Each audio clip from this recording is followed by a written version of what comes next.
पृथ्वी कैसे बनी, उस पर जीने लायक वातावरण कैसे आया, इन्हीं सवालों के जवाब जानने के लिए आप हमारी वीडियो पर आए हैं। तो दोस्तों, स्वागत है आपका हमारे YouTube channel mister Shri facts में।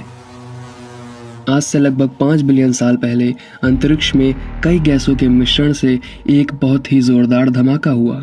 इस धमाके से एक बहुत ही बड़ा आग का गोला बना, जिसे हम सूर्य के नाम से जानते हैं। इस धमाके के कारण इसके चारों ओर धूल के कण फैल गए। ये धूल के कण छोटे छोटे पत्थर के टुकड़ों में बदल गए। धीरे धीरे ये टुकड़े भी गुरुत्वाकर्षण की शक्ति के कारण आपस में टकराकर एक दूसरे से जुड़ने लगे।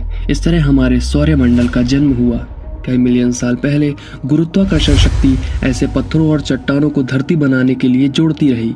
उस समय 100 से भी ज्यादा ग्रह सौरमंडल में सूर्य के चक्कर लगा रहे थे। चट्टानों के आपस में टकराने के कारण धरती एक आग के गोले के रूप में तैयार हो रही थी, जिसके बाद लगभग 4.5 बिलियन साल पहले धरती का तापमान 1200 डिग्री सेल्सियस था। और उस समय धरती पर कुछ था तो उबलती हुई चट्टानें, कार्बन डाइऑक्साइड, नाइट्रोजन और जलवाष्प। एक ऐसा माहौल था जिसमें हम चंद पलों में दम घुटने से मर जाते। उस समय कोई भी सख्त सतह नहीं थी, कुछ था तो बस ना खत्म होने वाला उबलता लावा। उसी समय एक नया ग्रह जिसका नाम थिया था धरती की तरफ बढ़ रहा था।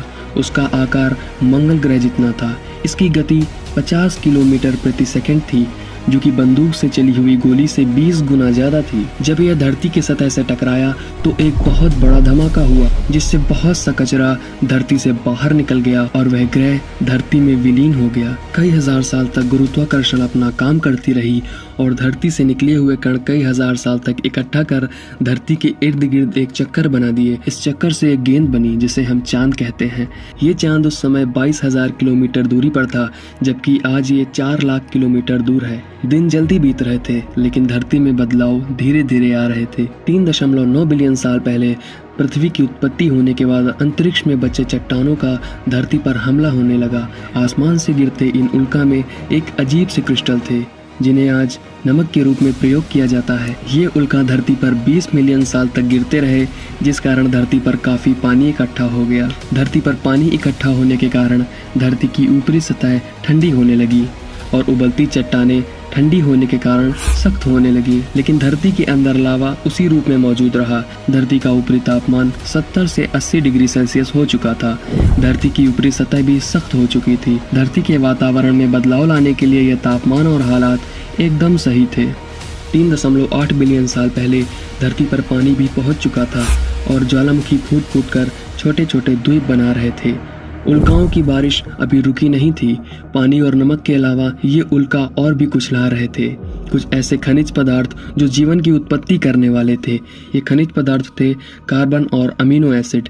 ये दोनों तत्व पृथ्वी पर पाए जाने वाले हर जीव जंतु और पौधे में पाए जाते हैं। यह वो समय था जब समुद्र की निचली सतह पर चट्टान जैसे पत्ते उग रहे थे। इन्होंने एक कॉलोनी बना ली थी और इन पर जीवित बैक्टीरिया थी।